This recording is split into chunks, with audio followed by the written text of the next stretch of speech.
There is no other sport like it. A sport where you train to be better at saving lives and you race to be the best in the country, whatever the elements can throw at you, to be crowned South African champion. This is the 2019 General Tyre South African Lifesaving Championships, sponsored by General Tyre. Anywhere is possible.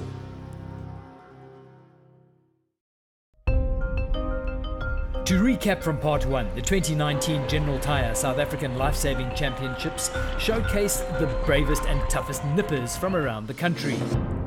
We brought you all of the action from the pool events.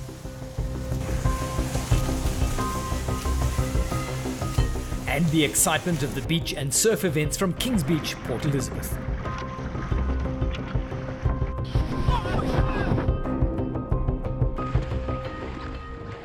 Let's recap on the overall club standings. Marine holding strong at the top, but there'll be a push from Fishhook, so expect some movement there.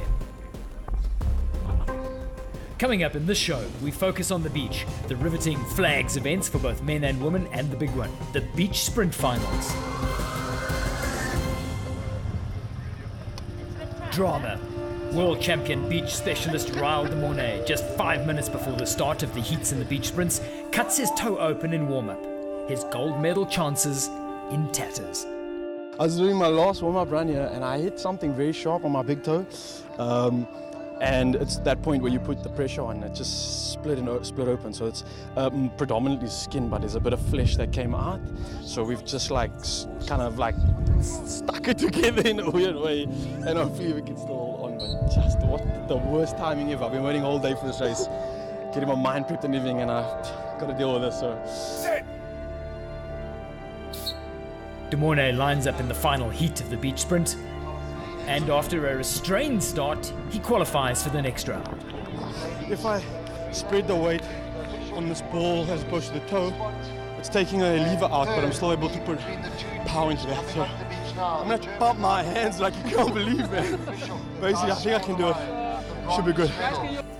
Sneaking into the last semi-final, the start of the first proper test of his injury. Then, drama again.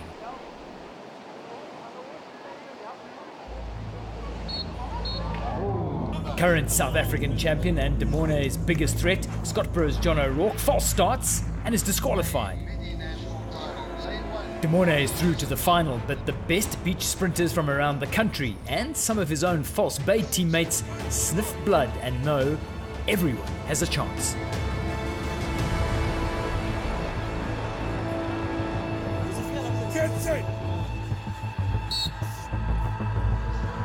Brilliant start for everybody, just a stumble in lane 2. De Mornay pulls ahead by a length, but the surprise seems to be coming from lane 9, Durban Surf. De Mornay wins, but wow, and Nhlanhla Msani coming out of nowhere. There's never a race I have where there's nothing going wrong, and I had to dig deep just to get this out of my head and try to run the end of that race. A little bit of adjustment, but I just held on. I was freaking champion over here, man. Come here, bro. Yeah. Yes, man. Where the hell did you come from, bro? Yo, this guy here was hot on the heels. Guys next to me that I killed in the start, and I was like, cool, I got this. Let me get in my stride. Like, what the hell is that in the shadows just coming past me? So, dude, magnificent stuff. Guys like this is the future of the sport, which encourages me to keep pushing so they can take it from me. I don't want to give him this just yet. I want to hold him to this as long as I can, and he's got to take it from me. So guys like this is what's making things exciting for the sport, man. It's awesome. You put the heat on the champion. You were close. Yeah, I tried, I don't lie to you, but the problem is I'm a long runner, I'm not a sprinter. So I tried, serious, I was training only for long running, and my friend they told me that I go for a sprint, maybe you can make it on the final. So I try to push, I pull till I made it to the final. So that's a False Bay 1 and 3 with Durban Surf's Msani holding the silver medal. Queen of the Sand, Mandy Maritz, also facing an injury concern. My physio said it's a stress fracture, but she said because it hasn't healed since like 4 months, so I think it's a fracture. So she said I must try to stay off it, but I'm just, that's why I took the heats very easy and then maybe turn it up a little bit in the final. False Bay's Melissa Corbett will be the one to watch in this final, as will the NSRI's Tash Creel and the local favourite, Kings Beach's Tori White. She's been setting some fast times. Great start from Maritz. Corbett there as well. Tori White pulling in the run of her life there in lane 4, but nobody is going to catch the former world champion Mundi Maritz, and she takes yet another South African title. Kings Beach gets second, Tori White, and Melissa Corbett secures a bronze for False Bay. I saw from the fist pump at the finish that it still means as much to you. Yeah, I love it. I mean, every race is like so awesome to win, so yeah. So all is well with ladies beach sprinting as Maritz, White and Corbett all medal for their respective clubs. One of the real growth sports within lifesaving has been surf boating. We look back at the genesis of the sport and its rescue heritage. In the early 1900s, they had no motor vehicles at all in the surf. They had no rubber ducks, they had no boats, and nothing. So it was very much so used for rescue operations. Nowadays, not at all. No, we've got rubber ducks, we've got everything else. Leading the surf boat revival is Dave Clements, who explains some of the finer details of surf boating. In surf boats, you sit staggered. So you've got your stroke, your second stroke, you've got your second bow, and your bowman sitting staggered left and right. 3 or 4 of the boats are pretty similar. There's not a hell of a lot of difference. There's a difference in the banana shape of the boat. There's a slight difference in the width of the back. There's slight more V shape in the front. Slightly, seats are pretty much the same. So the boats are pretty similar, and they all have to be a minimum weight of about 250 kilograms.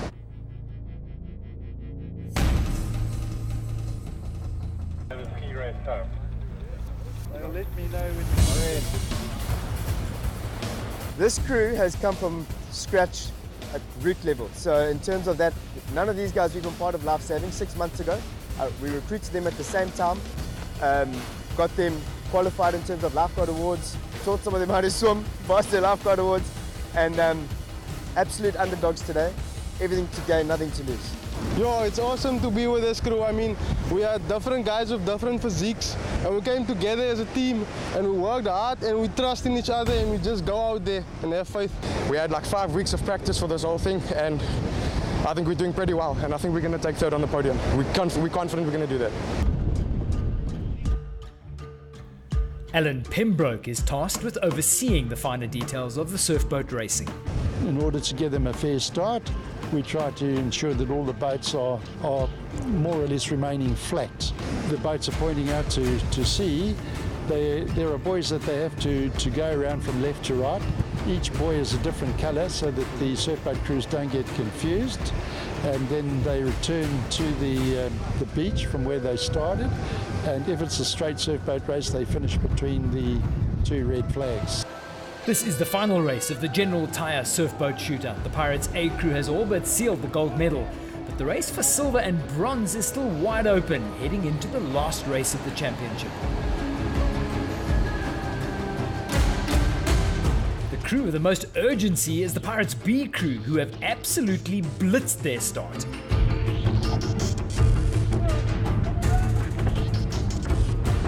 We're on board with the Pirates A crew now. It looks like their rookie understudies are the ones dishing out the lessons today. Blue Water Bay A, though, right up there, and they could be a factor in the final standings. The final race will be between the 2 Suncoast Pirates boats, with the B crew still holding on to their lead.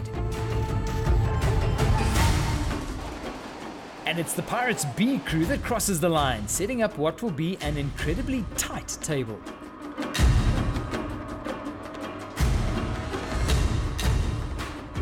You're only as good as your last race in the tournament. Everyone remembers the last winner. So they had to get a 1. There was no place for second for them in the last race. They had to get that first, and they pushed hard and got it. They dominated the race from the beach all the way to the can and all the way back.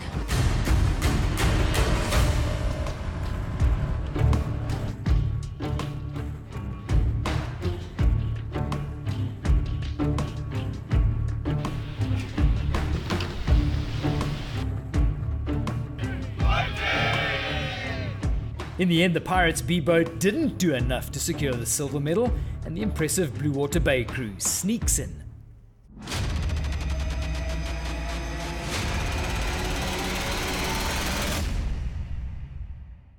Lifesaving itself is, I think, the only sport in the world where everything that you do, the purpose of everything that you do is to one day save somebody's life. The board rescue and the tube rescue are the essence of lifesaving and the reason we're on the beach, the reason we're here.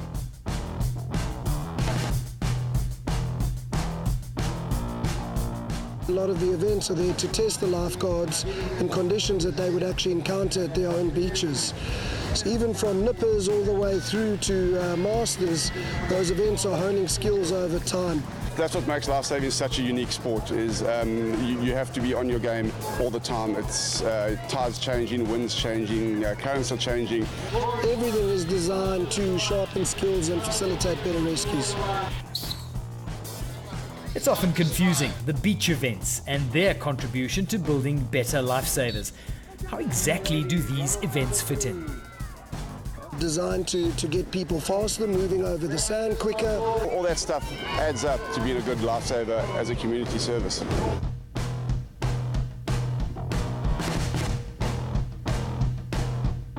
Having top-level competition like this and translating that into what we do on the beach, that symbiotic relationship is crucial.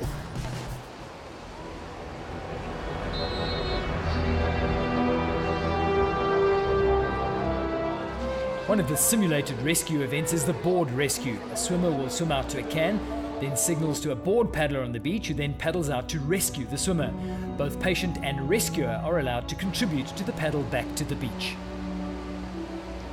Natalie Bilson just straying off course a little, and it's Amika de Jager from Durban Surf who summons her paddler first.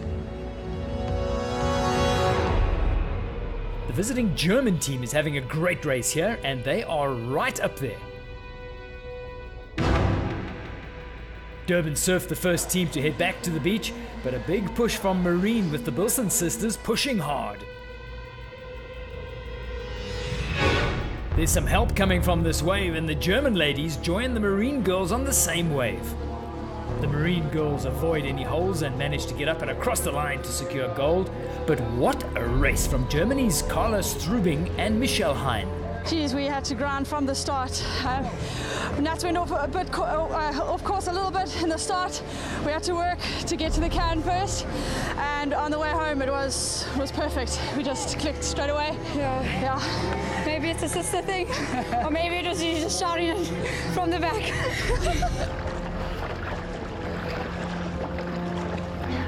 One of the classic pieces of rescue equipment still used in both racing and rescue is the Malibu board. Lifesaving South Africa ensures that these are made locally to a very high standard. The toughest one is the weight. It's not allowed to be lighter than 7.6 kilograms with all the bits and pieces on it. The length is extremely strict, so 7'6", and there is a spec on the width as well. The reason is they don't want people to have unfair advantages and come up with really thin boards, really light boards. They want it to be an even playing ground across the races. With lots of international competition, local manufacturers are challenged to service the lifesaving community whilst keeping up with technology and innovation. To make a light board is very easy. To make a strong board is very easy. To make a board that is light and strong is extremely difficult.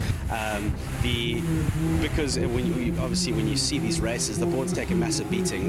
When the guys are coming into the beach, the boards are plowing into each other. So huge challenge is board strength, but you don't want a board that's going to be super strong and weighs 15 kilograms and no one can actually win a race with it. So that is as a manufacturer, that's the constant challenge that we have. South Africa lead from the front in ensuring a sustainable commitment to the environment. I think we can all agree that it's becoming more and more publicized is that the sea is being severely damaged, especially with plastic pollution and things like that. So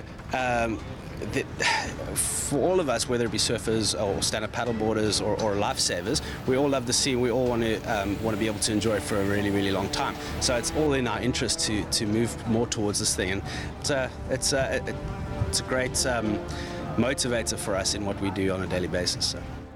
Another manufacturing industry that we lead in is the production of surf skis. South Africa currently produces 7 out of every 10 surf skis in use around the world. So lifesaving as a sport, obviously we orientate ourselves around surf conditions. Surf ski was initially born out of Australia many years ago, sort of 40 or 50 years ago, as the fastest possible craft to get to a patient. We crashed through the waves, and the element of those rescue scenarios have made their way into surf lifesaving competition, and a lot of the aspects around how those surf skis were designed transfers into a regulation over what type of craft we race in the surf.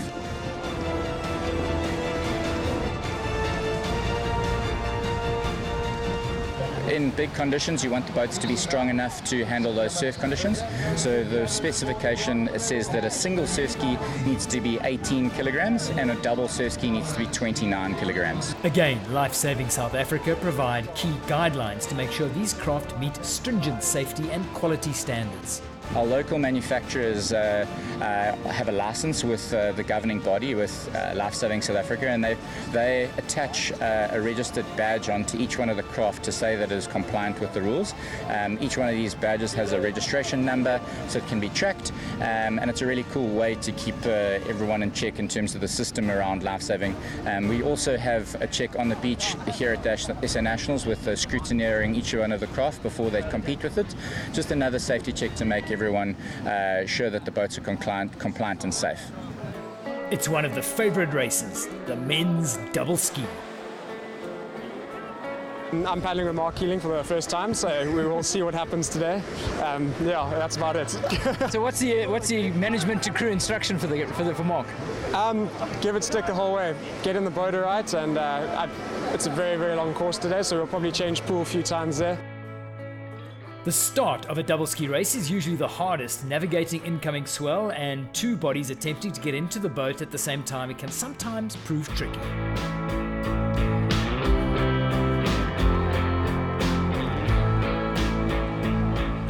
The Summer Strand duo of Ryan and Greg Lowe have the sharp end for now, heading out with a very strong offshore breeze, and that'll make the turn pretty tricky.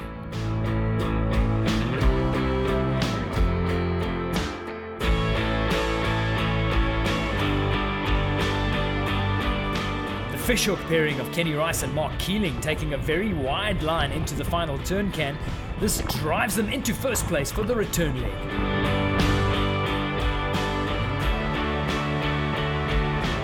It's a three-boat showdown, the two Fishhook boats and the Lowe brothers from Summer Strand. It's all power now as the Keeling and Rice duo get the win for Fishhook. Yeah, Mark was putting down some solid power on the back and had a smoker of a turn. Everyone was going a bit across the country there. So confirmation of the results and more valuable club points going to Fishhook.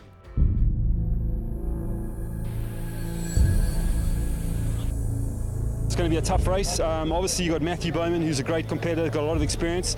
He'll be out there hustling me. We've got Connor Botha, who's an excellent athlete. And then we've got the Nottons, which are always tough competitors. It's going to be a great race. It's great to be out here. It's great to be healthy.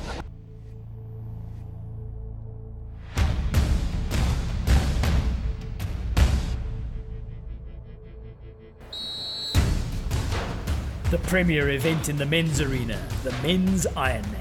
Board, swim, ski, and a short run. Nick Naughton in amongst a very crowded leading group, which includes Wade Krieger, Matt Bowman, Connor Botha. They're all in the mix.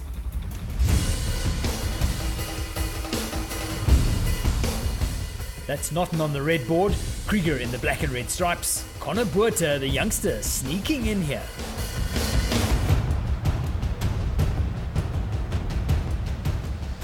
It's Naughton onto the beach first, but with the swim to come, it's advantage Connor Botha.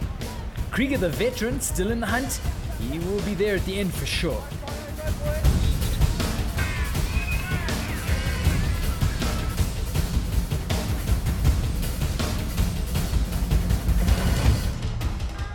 The chase group and Bowman will need a good swim to feature.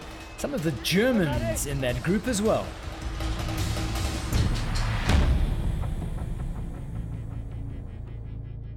Three at the front, and all life-saving royalty. The legend Wayne Krieger, Naughton, the current champion, and the young challenger Connor Botha. Connor Botha taking his chances. The swim is his strongest discipline, and he makes it count. He's put in almost 100 meters on Naughton and Krieger.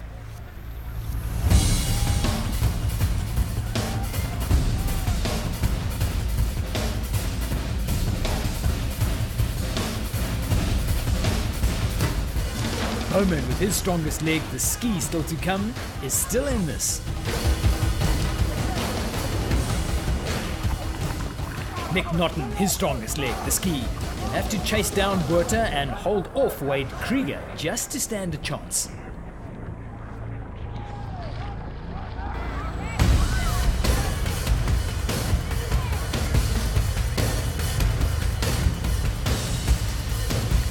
They're all in a row at the first turn can.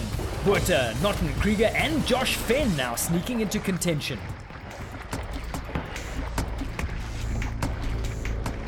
Now it's just half a boat length.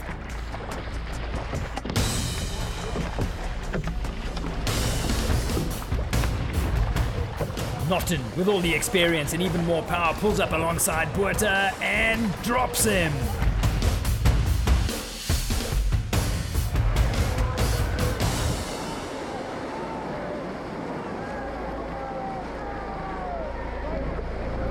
Naughton's onto the beach first, but he stumbles. Looking over his shoulder, he knows what's coming. Wade Krieger. Naughton has done enough, and he has defended his title. Krieger gets second, and Josh Fenn, with a remarkable ski leg, gets the last medal. Conor Buerta will have to settle for fourth.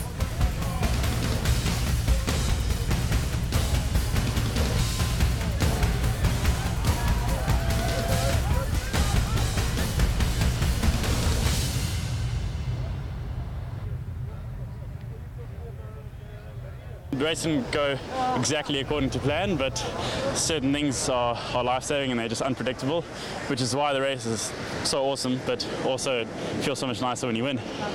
On the ski leg, you and Wade basically erased that lead by the time you got to the first can. Geez, yeah, well, I think Conor, being slightly younger, having less experience in the ski, it was definitely going to be his weakest leg, and he knew that, and we knew that.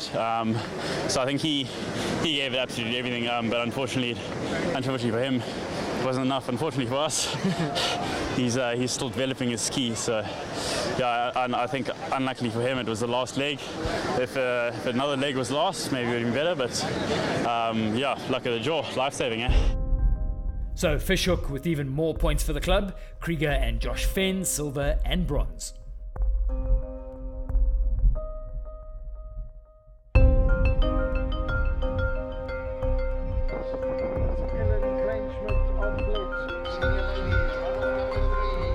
The nature of beach flags lends itself to entertainment. There's the elation of victory, the crushing reality of defeat.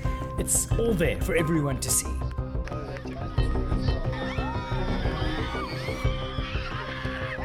You got to tap into that explosive system. So it's quick, got to react. You got a lot to think about. People are running across you. You got to try and make sure you get a flag no matter what. It's always nice to have new competition and new people in the field. So I'm excited. Yeah. We pick up with the ladies' flags final, and we're into the last four.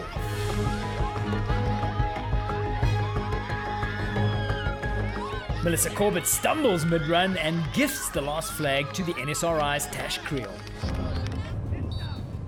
The bronze medal runoff, Mandy Moritz and Megan Snyman, get the last two flags.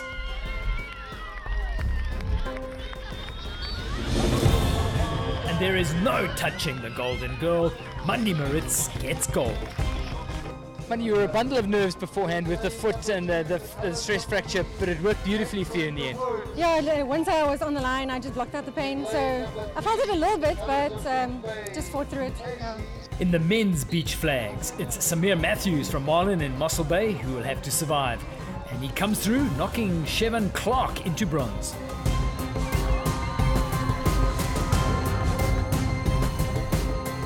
It's Raul de Mornay, the world champion, and Samir Matthews from Mossel Bay.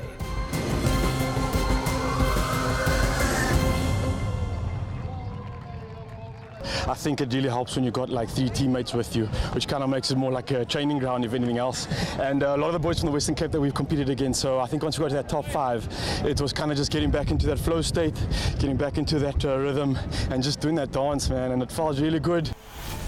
And so the 2019 General Tyre South African Lifesaving Championships comes to an end.